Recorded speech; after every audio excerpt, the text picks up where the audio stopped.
네, 오늘은 취소소송의 심리와 취소소송의 판결에 관한 여러 가지 법리와 판례, 사례들을 살펴보겠습니다. 우선 취소소송의 심리와 판결에서의 쟁점을 따로 정리를 해봤는데 강의 자료, 이캠퍼스 강의 자료에 올려놓았습니다. 우선 취소소송의 심리에 관한 쟁점은 크게 두 가지입니다.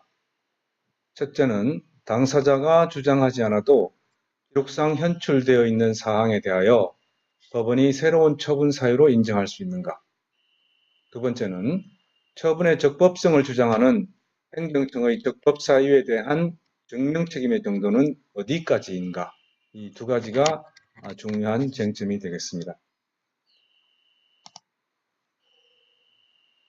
우선 취소소송의 심리는 민사소송법상의 심리 원칙을 준용합니다. 그런데 행정소송법 제26조에서는 필요시 직권으로 증거조사를 할 수 있고 당사자가 주장하지 않은 사실에 대해서도 판단할 수 있다고 규정되어 있습니다.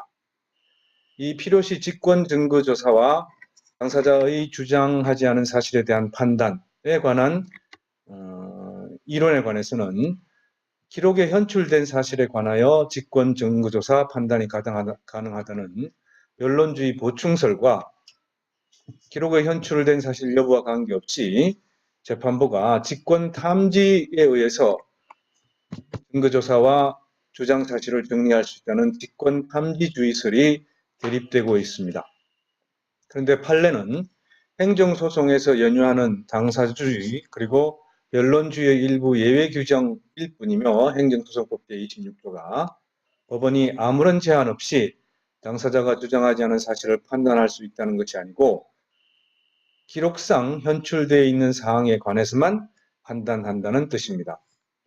그래서 새로운 사유로 처분의 정당성 여부를 판단하는 것은 당초의 처분 사유와 기본적 사실관계의 동일성이 인정되는 한도 내에서만 허용된다고 보고 있습니다. 즉 변론주의 보충설에 따라서 기록에 현출된 사실에 관하여 직권으로 증거조사 판단한다고 하고 있습니다. 이러한 심리 원칙과 관련한 사례를 몇 가지 살펴보겠습니다. 우선 2013년 8월 22일 선고 판례인데요. 이 판례는 지금 여기 선고 번호가 판결 번호가 누락되어 있는데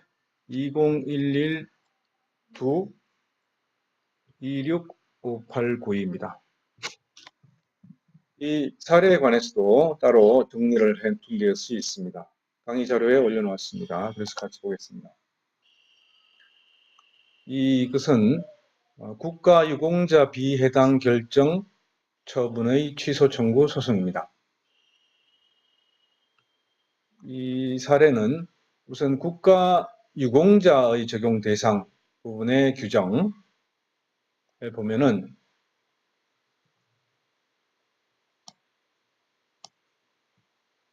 불가피한 사유 없이 본인의 고의 또는 중대한 과실로 인한 것이거나 관련 법령 또는 소속 상관의 명령을 현재 위반하여 발생한 경우는 국가유공자 그 유족 또는 가족에서 제외한다고 되어 있습니다. 한편 국가유공자 규정이 아니고 지원 대상 규정이 있었습니다. 제73조의 2. 이 규정은 이전에는 있었지만은 지금 현재는 삭제됐고 완전히 새로운 규정이 들어왔는데 이 규정에서도 역시 지원 대상자의 요건에서도 불가피한 사유 없이 본인의 과실이나 본인의 과실이 경합된 사유로 사망 또는 상해를 입은 자, 그 유족, 가족을 공상 기준에 준하는 사유로 사망하거나 상해를 입은 경우에는 준용하여 보상한다라고 해서 지원 대상자 규정을 두고 있었습니다. 그래서 이 판례는 국가유공자 비해당 결정 처분과 관련된 것인데 이 내용은 이렇습니다. 원래 처분이 원고가 입은 상해가 공무수행과 상당 인과관계 있다고 볼 수 없기 때문에 국가유공자법에서 정하는 공상군경에 해당하지 않는다는 처분의 사유였습니다. 그런데 이 하급심 판결에서는 이 사건 상해가 공무수행으로 인하여 발생한 것이라고 인정을 했습니다. 즉 상당한 인과관계가 인정하면서 다만 이 상의가 불가피한 사유 없이 원고의 과실로 인하여 또는 원고의 과실이 경합하여 발생한 것이라는 새로운 처분 사유를 직권으로 인정하고, 그래서 공상군경에 해당한다고 할 수 없다라고 정리하고 결국 이 사건 처분은 정당하다는 취지로 판단한 것입니다. 다시 말하면은 원래의 처분 사유와는 다른 새로운 사유를 법원에서 독자적으로 판단해서 그 사유로서 처분이 정당하다고 판단한 것입니다. 과연 이것이 행정소송에서의, 즉 처분 취소 청구 소송에서의 심리 원칙과 관련해서 적법한지 여부가 문제되는 사건이었습니다. 대법원은 이 원심이 이와 같이 추가로 직권으로 인정한 처분 사유는 당초의 처분 사유와 기본적 사실관계에서 동일성이 인정된다고 볼 수 없다.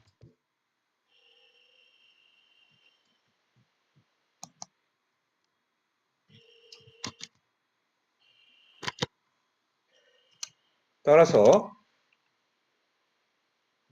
새로운 처분 사유를 직권으로 인정하여 이를 근거로 사건 처분이 정당하다고 판단한 것은 이 행정소송법 26조가 규정하는 직권심리 범위에 관한 법리를 오해한 위법이 있다는 것입니다. 즉 심리 원칙에 관한 행정소송법 26조의 해석에 있어서도 이것이 아까 설명한 대로 이러한 기록에 현출된 사실에 관하여 직권 증거조사 판단하는 것이고, 그리고 새로운 사유로 처분의 정당성 여부를 판단하는 것은 당초의 처분 사유와 기본적 사실관계와 동일성이 인정 되는 한도 내에서만 허용된다는 것입니다. 따라서 이 경우는 상당 인과관계가 없다는 사유로 국가유공자 비해당 결정을 한 것인데 대해서 법원은 상당 인과관계는 인정되지만 본인의 과실이 경합되는 사유가 있어서 국가유공자에 비해당된다는 처분이 인정되고, 따라서 그 처분은 적법하다고 판단한 것인데 이것은 심리 원칙을 위반한 것이다라고 정리를 한 것이죠. 그 다음 사례를 또 보겠습니다.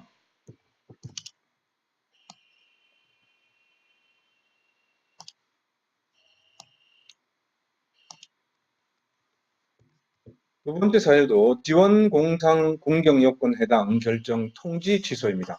아까 두 번 국가유공자의 대상이 해당되지 않는다 하더라도 또 지금은 없어진 조항이지만은 제73조에 의해서 지원 대상자가 되는 공상공경으로 또 해당될 수 있는 경우에는 지원을 받을 수 있다라고 했는데, 이때 이 불가피한 사유가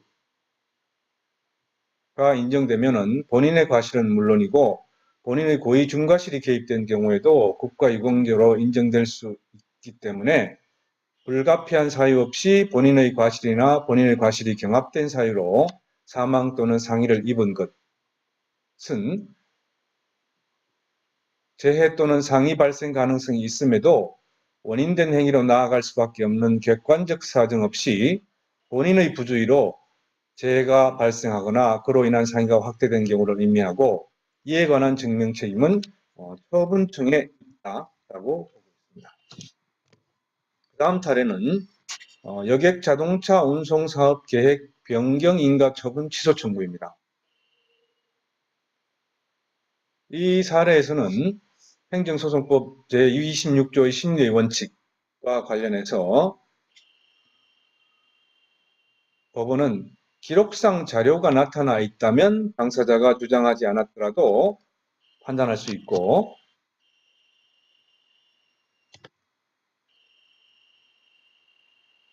그리고 기록상 제출한 소송 자료에 의해서 처분의 적법 여부에 관한 합리적인 의심을 품을 수 있다면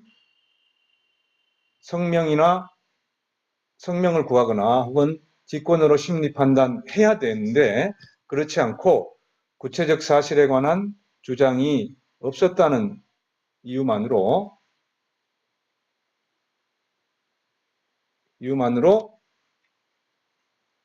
그에 관한 판단을 하지 않는 것, 이것은 또 되지 않는다는 그런 뜻입니다. 즉, 그 구체적인 내용을 보면은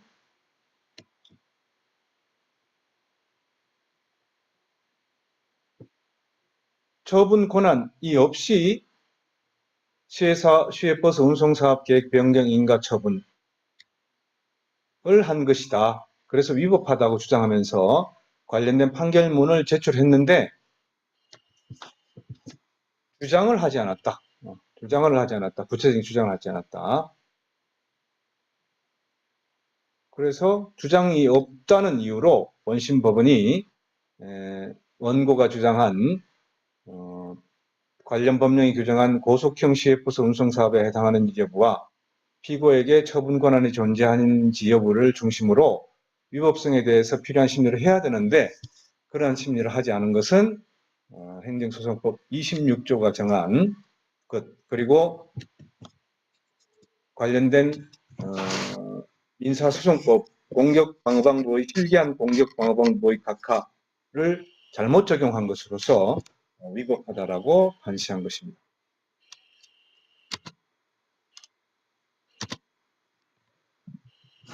심리에 관한 원칙은 아까 설명한 대로 첫 번째와 관련된 부분은 이것입니다. 당사자가 주장하지 않아도 기록상 현출되어 있는 상황에 관한 에 대하여 법원이 새로운 처분 사유로 인정할 수 있는가? 기록상 현출되어 있는 사항의 경우에는 직권 증거조사 판단이 가능하다.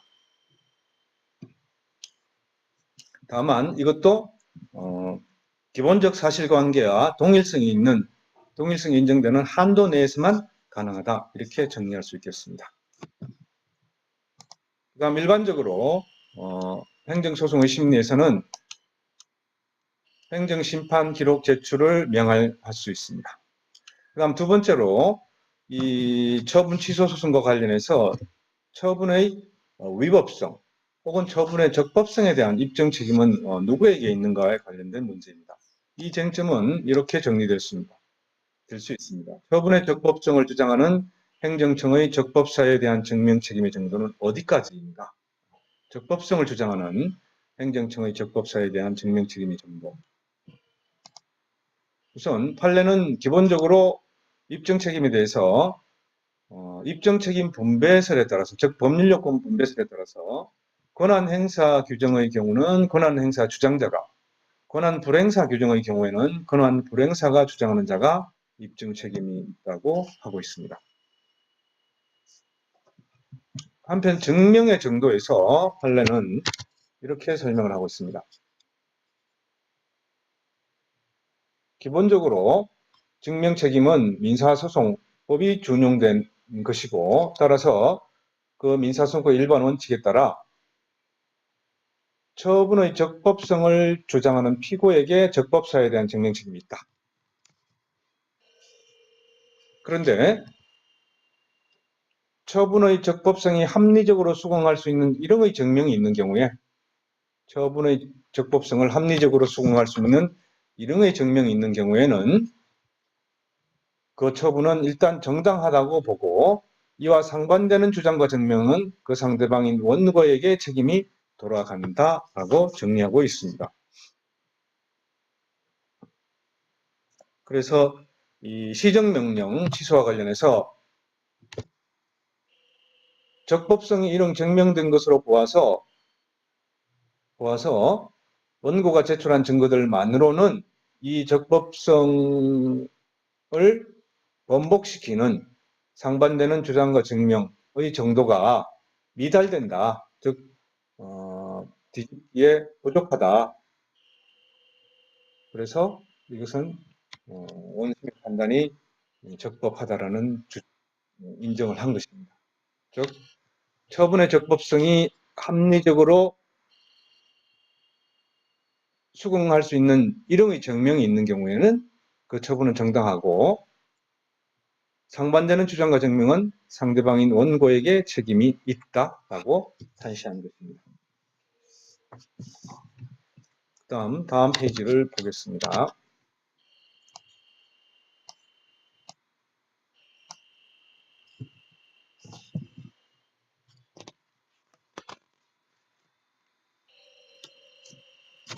지금 처분 취소 소송을 보고 있지만은 처분의 무효 확인을 주장하는 행정소송의 경우에는 원고에게 무효인 사유를 주장 입증할 책임이 있다라고 하고 있습니다. 그리고 이 민사소송법에 준용되는 절차에 있어 가지고 이건 좀 재미있는 부분인데요. 민사소송법은 구속된 사람에게 하는 송달은 구치소로 또 송달을 해야 된다라고 규정을 하고 있습니다.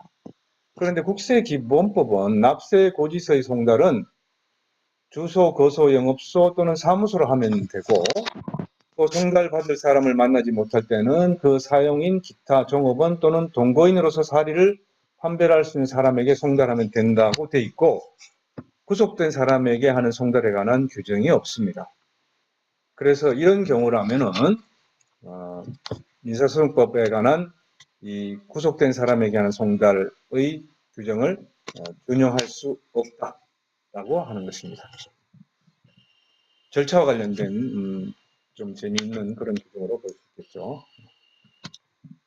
그 다음으로 취소소송의 판결과 관련된 쟁점, 그리고 쟁점을 살펴보겠습니다.